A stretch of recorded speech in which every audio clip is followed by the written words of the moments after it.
Friends, అందరికీ నమస్కారం. Friends, మరో ఘోర విషాదం, పరిస్థితి దారుణం. అసలు ఏం జరిగింది, ఏంటి వివరాలు తెలుసుకుందాం. వీడియో పూర్తిగా చూడండి, అలాగే తప్పకుండా లైక్ చేయండి. మరిన్ని అప్డేట్స్ కోసం ఛానల్ని సబ్స్క్రైబ్ చేసుకోండి. ప్రభుత్వం నుంచి వచ్చే ముఖ్యమైన అప్డేట్స్ అన్నీ కూడా ఎప్పటికప్పుడు మన ఛానల్ ద్వారా మీకు తెలియజేయడం జరుగుతుంది.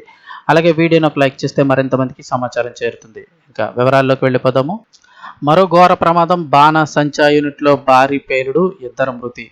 వేసవి ఎండల కారణంగా దేశవ్యాప్తంగా ఉన్న బాణసంచా ఫ్యాక్టరీల్లో భారీ ప్రమాదాలు చోటు చేసుకుంటున్నాయి. ముఖ్యంగా సౌత్ ఇండియాలో ఈ ప్రమాదాల సంఖ్య అధికంగా కనిపిస్తుంది.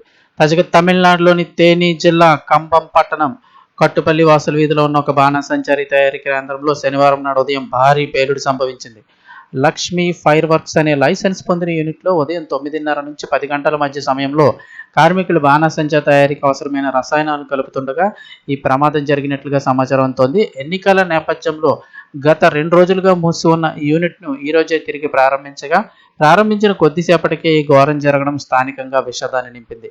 ఈ పేలుడు దాటికి సూర్య అనే వ్యక్తి 21 సంవత్సరాలు, అలాగే దినేష్ అలియాస్ దేనా అనే 23 సంవత్సరాల ఇద్దరు యువ కార్మికులు కూడా అక్కడికక్కడే ప్రాణాలు కోల్పోగా మరో 3 తీవ్రంగా గాయపడినట్లు అధికారులు గుర్తించారు. మృతులిద్దరూ కూడా కంబం పట్టణానికి చెందినవారు. గాయపడిన వారిని వెంటనే తేనిలోని ప్రభుత్వ వైద్య కళాశాల ఆసుపత్రికి తరలించి చికిత్స అందజేస్తున్నారు. ఘటనా స్థలానికి చేరుకున్న అగ్నిమాపక సిబ్బంది సుమారు అరగంట పాటు శ్రమించి మంటలను అదుపులోకి తీసుకొచ్చారు.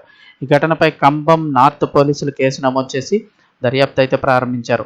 రసాయనాలు ఉన్నటువంటి గదిని వేగంగా తెరవడం వల్లే ఘర్షణ ఏర్పడి పేలుడు సంభవించి ఉండొచ్చు అని పోలీసులు అయితే ప్రాథమికంగా భావిస్తున్నారు. దర్యాప్తు తర్వాత పూర్తి విషయాలు అయితే తెలిసే అవకాశం ఉంది. ఈ ఘటన తమిళనాడులోని తేని జిల్లా కంబం పట్టణంలోని కట్టుపల్లి వాసల్ వీధిలో ఉన్నటువంటి ఒక బాణసంచా తయారీ కేంద్రంలో లక్ష్మీ ఫైర్ వర్క్స్ అనే లైసెన్స్ పొందిన యూనిట్లో ఈ ఘోర ప్రమాదం చోటు చేసుకుంది.